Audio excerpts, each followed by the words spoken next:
ഒരു സ്ഥലത്ത് ബിജു എന്നൊരു ഓട്ടോക്കാരൻ ഉണ്ടായിരുന്നു. അയാൾ ഒരു അഹങ്കാരിയും ധനമോഹിയും ആയിരുന്നു. ബിജു ഒരു അത്യാഗ്രഹി ആയതുകൊണ്ട് ആളുകൾ സവാരി ചെയ്യുന്ന ദൂരം കുറച്ചേ ഉള്ളുവെങ്കിൽ പോലും അവരെ പറ്റിച്ച് അവരിൽ നിന്നും നിറയെ പണം ബിജു വാങ്ങുമായിരുന്നു.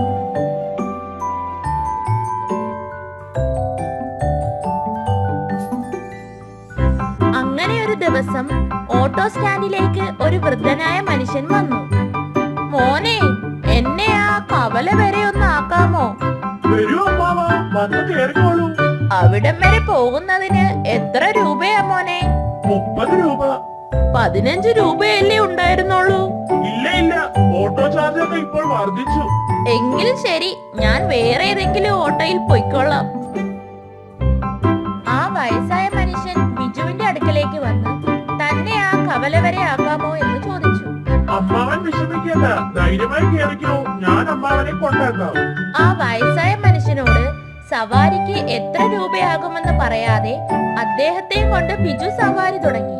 അദ്ദേഹം ബിജുവിന് 15 രൂപ കൊടുക്കുവാനായി നീട്ടി. എന്ത് 15 രൂപയോ? 35 രൂപയായി. അത് മറ്റോട്ടക്കാർ പറഞ്ഞതിലും 5 രൂപ കൂടുതലായിരുന്നു. അദ്ദേഹം ബിജുവിനോട് എത്ര തർക്കിച്ചിട്ടും ബിജു അത് സമ്മതിച്ചില്ല.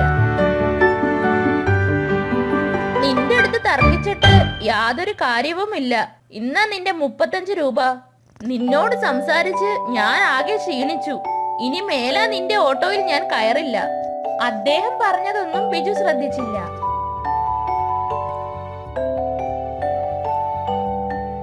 കിട്ടിയ പണത്തിൽ സന്തോഷിച്ച് ബിജു അവിടെ നിന്നും പോയി.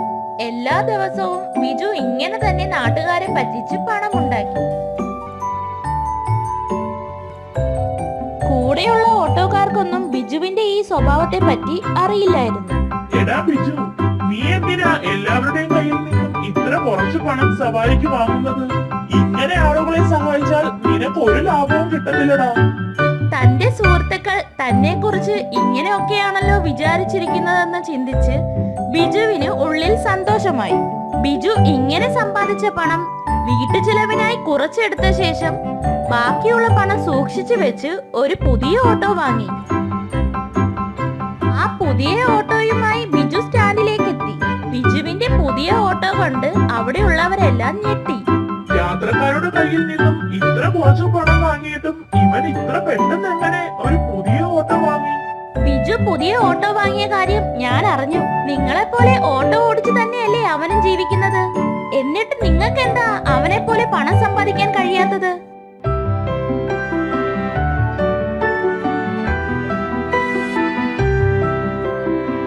ആ ബിജുവിനെ കണ്ട് പഠിക്ക്.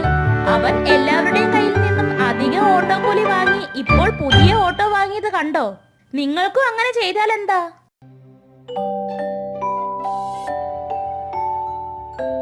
നമ്മൾ ആ ബിജുവിനെ കുറിച്ച് വിചാരിച്ചതെല്ലാം തെറ്റാണല്ലോ. ആ ശരിയാടോ, അവൻ ഇത്രയും കാലം ആളുകളെ പറ്റിച്ച് അവരുടെ കയ്യിൽ നിന്നും ഇരട്ടി പണം വാങ്ങിയാണ് പുതിയ ഓട്ടോ വാങ്ങിയത്. അങ്ങനെ ദിവസങ്ങൾക്കുള്ളിൽ തന്നെ നാട്ടുകാരെല്ലാം സത്യം മനസ്സിലാക്കി ബിജുവിന്റെ ഓട്ടോയിൽ കയറാതെയായി. അവരെല്ലാം മറ്റു ഓട്ടോയിൽ കയറി യാത്ര ചെയ്യുവാൻ തുടങ്ങി.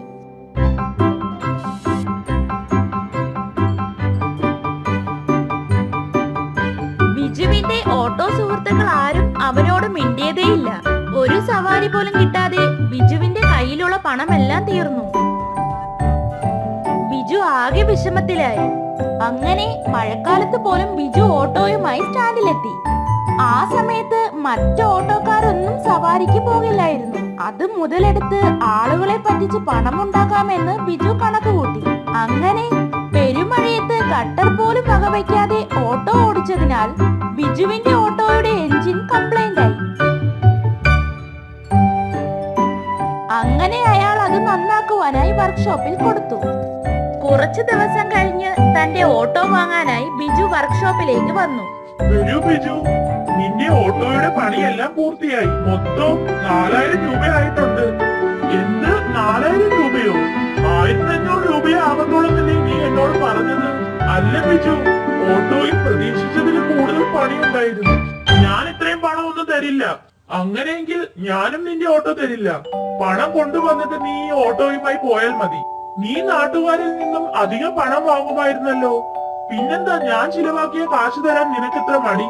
അവർ ഇങ്ങനെ തർക്കിച്ചുകൊണ്ടിരിക്കുമ്പോൾ ആ മെക്കാനിക്കിന്റെ അച്ഛൻ അങ്ങോട്ട് വന്നു. ഞാൻ നിങ്ങളെ എവിടെയോ കണ്ടിട്ടുണ്ടല്ലോ. ഒരു ദിവസം എന്നെ നീ ആ കവല വരെ കൊണ്ടുവന്നിറക്കിയതിന് 15 രൂപയ്ക്ക് പകരം 35 രൂപ വാങ്ങിയില്ലേ? ഓർമ്മയുണ്ടോ? ആ അതെ. ആ അത് തന്നെ. ഞാനിപ്പോൾ നിന്റെ പ്രശ്നത്തിന് ഒരു പരിഹാരം കാണാം. നീ പറഞ്ഞതുപോലെ ഓട്ടോ ശരിയാക്കിയതിന് 1500 രൂപയല്ല, 4000 രൂപയാണെന്ന് ഞാൻ തെളിയിക്കട്ടെ. നിന്റെ വണ്ടി ശരിയാക്കിയതിനും അതിനു വേണ്ടി വാങ്ങിയ സാധനങ്ങളുടെ ബില്ലും ഇവിടെ തന്നെ ഉണ്ട്. രാമു, നീ പോയി ആ ബില്ല് എടുത്തുകൊണ്ട് വാ.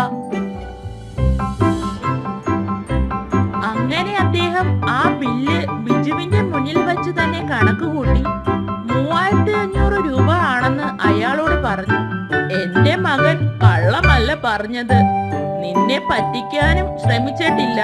അവൻ സത്യസന്ധമായി ജോലി ചെയ്ത് അതിനുള്ള പണം മാത്രമേ വാങ്ങാറുള്ളൂ. അവന്റെ പണിക്കൂലി 500 രൂപയും കൂട്ടി മൊത്തം 4000 രൂപ ആയിട്ടുണ്ട്. അതുകൊണ്ടാണ് നിന്നോടവൻ അത്രയും തുക പറഞ്ഞത്. എന്നാൽ ഇതുപോലെ സത്യസന്ധമായ ഒരു ബില്ല് നിന്നെ കൊണ്ട് കാണിക്കാൻ പറ്റുമോ? നീ ആ പെരുമഴയത്ത് വീണ്ടും ആളുകളെ പറ്റിച്ച് പണം ഉണ്ടാക്കാൻ ശ്രമിച്ചത് കൊണ്ടല്ലേ നിന്റെ ഓട്ടോ കേടായി. ആളുകളെ പറ്റിച്ചുണ്ടാക്കിയ പണം മൊത്തം ഒറ്റയടിക്ക് പോയത്.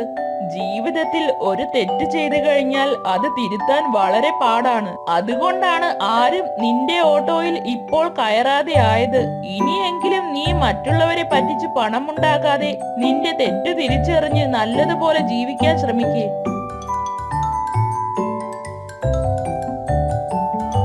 അന്നു മുതൽ ബിജു തന്റെ തെറ്റ് തിരിച്ചറിഞ്ഞ് ആളുകളിൽ നിന്നും സത്യസന്ധമായി കൂലി വാങ്ങുവാൻ തുടങ്ങി.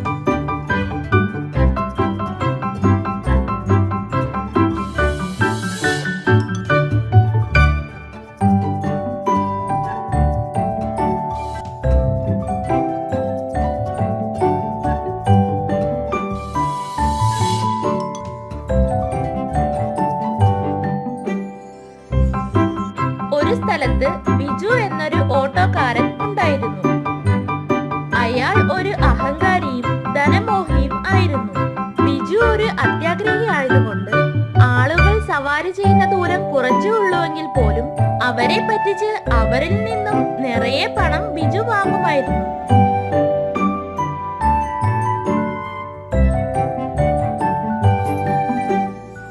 അങ്ങനെ ഒരു ദിവസം ഓട്ടോ സ്റ്റാൻഡിലേക്ക് ഒരു വൃദ്ധനായ മനുഷ്യൻ വന്നു. മോനെ, എന്നെ ആ കവല വരെ ഒന്ന് ആക്കാമോ? വരൂ അമ്മാവ, വന്നു കേറിക്കോളൂ. അവിടം വരെ പോകുന്നതിന് എത്ര രൂപയാ മോനെ? 30 രൂപ. 15 രൂപയല്ലേ ഉണ്ടായിരുന്നുള്ളൂ? ഇല്ല ഇല്ല, ഓട്ടോ ചാർജ് ഒക്കെ ഇപ്പോൾ വർദ്ധിച്ചു. എങ്കിൽ ശരി, ഞാൻ വേറെ ഏതെങ്കിലും ഓട്ടോയിൽ പൊയ്ക്കൊള്ളാം. ആ വയസ്സായ മനുഷ്യൻ ബിജുവിന്റെ അടുക്കലേക്ക് വന്ന് തന്നെ ആ കവല വരെ ആക്കാമോ എന്ന് ചോദിച്ചു. അമ്മാവൻ വിഷമിക്കേണ്ട, ധൈര്യമായി കേറിക്കോ, ഞാൻ അമ്മാവനെ കൊണ്ടാക്കാം. ആ വയസ്സായ മനുഷ്യനോട് സവാരിക്ക് എത്ര രൂപയാകുമെന്ന് പറയാതെ അദ്ദേഹത്തെയും കൊണ്ട് ബിജു സവാരി തുടങ്ങി. അദ്ദേഹം ബിജുവിന് 15 രൂപ കൊടുക്കുവാനായി നീട്ടി. എന്ത് 15 രൂപയോ? 35 രൂപയായി. അത് മറ്റു ഓട്ടക്കാർ പറഞ്ഞതിലും 5 രൂപ കൂടുതലായിരുന്നു. അദ്ദേഹം ബിജുവിനോട് എത്ര തർക്കിച്ചിട്ടും ബിജു അത് സമ്മതിച്ചില്ല. നിന്റെ അടുത്ത് തർക്കിച്ചിട്ട് യാതൊരു കാര്യവുമില്ല. ഇന്നാ നിന്റെ 35 രൂപ. നിന്നോട് സംസാരിച്ച് ഞാൻ ആകെ ക്ഷീണിച്ചു. ഇനി മേലാ നിന്റെ ഓട്ടോയിൽ ഞാൻ കയറില്ല. അദ്ദേഹം പറഞ്ഞതൊന്നും ബിജു ശ്രദ്ധിച്ചില്ല.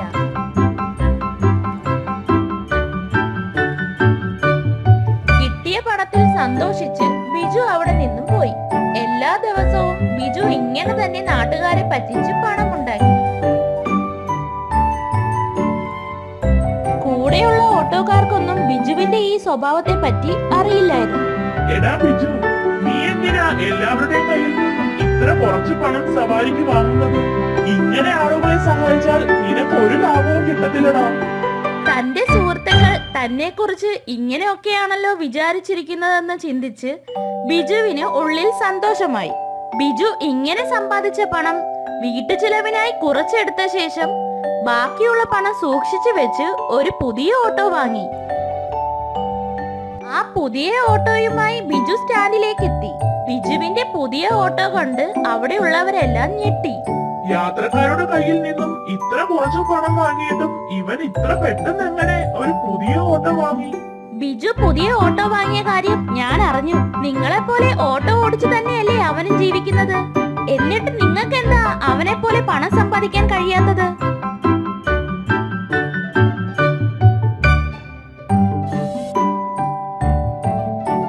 ആ ബിജുവിനെ കണ്ട് പഠിക്ക്. അവൻ എല്ലാവരുടെയും കയ്യിൽ നിന്നും അധികം ഓട്ടോ കൂലി വാങ്ങി ഇപ്പോൾ പുതിയ ഓട്ടോ വാങ്ങിയത് കണ്ടോ? നിങ്ങൾക്കും അങ്ങനെ ചെയ്താൽ എന്താ?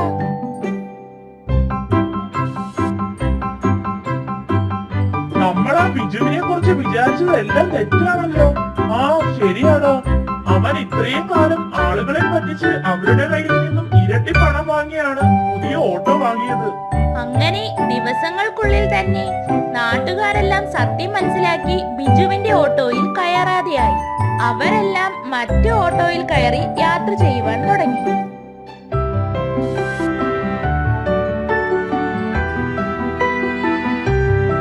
ബിജുവിന്റെ ഓട്ടോ സുഹൃത്തുക്കൾ ആരും അവനോട് മിണ്ടിയതേയില്ല. ഒരു സവാരി പോലും കിട്ടാതെ ബിജുവിന്റെ കയ്യിലുള്ള പണമെല്ലാം തീർന്നു. ബിജു ആകെ വിഷമത്തിലായി. അങ്ങനെ മഴക്കാലത്ത് പോലും ബിജു ഓട്ടോയുമായി സ്റ്റാൻഡിലെത്തി. ആ സമയത്ത് മറ്റു ഓട്ടോക്കാരൊന്നും സവാരിക്ക് പോകില്ലായിരുന്നു. അത് മുതലെടുത്ത് ആളുകളെ പറ്റിച്ച് പണമുണ്ടാക്കാമെന്ന് ബിജു കണക്ക് കൂട്ടി. അങ്ങനെ പെരുമഴയത്ത് കട്ടർ പോലും വകവയ്ക്കാതെ ഓട്ടോ ഓടിച്ചതിനാൽ ബിജുവിന്റെ ഓട്ടോയുടെ എഞ്ചിൻ കംപ്ലൈന്റ് ആയി. അങ്ങനെ അയാൾ അത് നന്നാക്കുവാനായി വർക്ക്ഷോപ്പിൽ കൊടുത്തു. കുറച്ചു ദിവസം കഴിഞ്ഞ് തന്റെ ഓട്ടോ വാങ്ങാനായി ബിജു വർക്ക്ഷോപ്പിലേക്ക് വന്നു. വരൂ ബിജു, നിന്റെ ഓട്ടോയുടെ പണിയെല്ലാം പൂർത്തിയായി. മൊത്തം 4000 രൂപയായിട്ടുണ്ട്. എന്ത് 4000 രൂപയോ? 1500 രൂപയെ ആവത്തോളന്നല്ലേ നീ എന്നോട് പറഞ്ഞത്? അല്ല ബിജു, ഓട്ടോയിൽ പ്രതീക്ഷിച്ചതിലും കൂടുതൽ പണിയുണ്ടായിരുന്നു. ഞാൻ ഇത്രയും പണം ഒന്നും തരില്ല. അങ്ങനെയെങ്കിൽ ഞാനും നിന്റെ ഓട്ടോ തരില്ല. പണം കൊണ്ടുവന്നിട്ട് നീ ഈ ഓട്ടോയുമായി പോയാൽ മതി. നീ നാട്ടുകാരിൽ നിന്നും അധികം പണം വാങ്ങുമായിരുന്നല്ലോ. പിന്നെന്താ ഞാൻ ചിലവാക്കിയ കാശ് തരാൻ നിനക്കെത്ര മടി? അവർ ഇങ്ങനെ തർക്കിച്ചുകൊണ്ടിരിക്കുമ്പോൾ ആ മെക്കാനിക്കിന്റെ അച്ഛൻ അങ്ങോട്ട് വന്നു. ഞാൻ നിങ്ങളെ എവിടെയോ കണ്ടിട്ടുണ്ടല്ലോ. ഒരു ദിവസം എന്നെ നീ ആ കവല വരെ കൊണ്ടുവന്നിറക്കിയതിന് 15 രൂപയ്ക്ക് പകരം 35 രൂപ വാങ്ങിയില്ലേ? ഓർമ്മയുണ്ടോ? ആ അതെ. ആ അത് തന്നെ. ഞാനിപ്പോൾ നിന്റെ പ്രശ്നത്തിന് ഒരു പരിഹാരം കാണാം. നീ പറഞ്ഞതുപോലെ ഓട്ടോ ശരിയാക്കിയതിന് 1500 രൂപയല്ല 4000 രൂപയാണെന്ന് ഞാൻ തെളിയിക്കട്ടെ. നിന്റെ വണ്ടി ശരിയാക്കിയതിനും അതിനു വേണ്ടി വാങ്ങിയ സാധനങ്ങളുടെ ബില്ലും ഇവിടെ തന്നെ ഉണ്ട്. രാമു, നീ പോയി ആ ബില്ല് എടുത്തുകൊണ്ട് വാ. അങ്ങനെ അദ്ദേഹം ആ ബില്ല് ബിജുവിന്റെ മുന്നിൽ വെച്ച് തന്നെ കണക്ക് കൂട്ടി 3500 രൂപ ആണെന്ന് അയാളോട് പറഞ്ഞു. എന്റെ മകൻ കള്ളമല്ല പറഞ്ഞത്. നിന്നെ പറ്റിക്കാനും ശ്രമിച്ചിട്ടില്ല. അവൻ സത്യസന്ധമായി ജോലി ചെയ്ത് അതിനുള്ള പണം മാത്രമേ വാങ്ങാറുള്ളൂ. അവന്റെ പണിക്കൂലി 500 രൂപയും കൂട്ടി മൊത്തം 4000 രൂപ ആയിട്ടുണ്ട്. അതുകൊണ്ടാണ് നിന്നോടവൻ അത്രയും തുക പറഞ്ഞത്. എന്നാൽ ഇതുപോലെ സത്യസന്ധമായ ഒരു ബില്ല് നിന്നെ കൊണ്ട് കാണിക്കാൻ പറ്റുമോ? നീ ആ പെരുമഴയത്ത് വീണ്ടും ആളുകളെ പറ്റിച്ച് പണമുണ്ടാക്കാൻ ശ്രമിച്ചത് കൊണ്ടല്ലേ നിന്റെ ഓട്ടോ കേടായി ആളുകളെ പറ്റിച്ചുണ്ടാക്കിയ പണം മൊത്തം ഒറ്റയടിക്ക് പോയത്. ജീവിതത്തിൽ ഒരു തെറ്റ് ചെയ്തു കഴിഞ്ഞാൽ അത് തിരുത്താൻ വളരെ പാടാണ്. അതുകൊണ്ടാണ് ആരും നിന്റെ ഓട്ടോയിൽ ഇപ്പോൾ കയറാതെ ആയത്. ഇനിയെങ്കിലും നീ മറ്റുള്ളവരെ പറ്റിച്ച് പണമുണ്ടാക്കാതെ നിന്റെ തെറ്റ് തിരിച്ചറിഞ്ഞ് നല്ലതുപോലെ ജീവിക്കാൻ ശ്രമിക്കുക.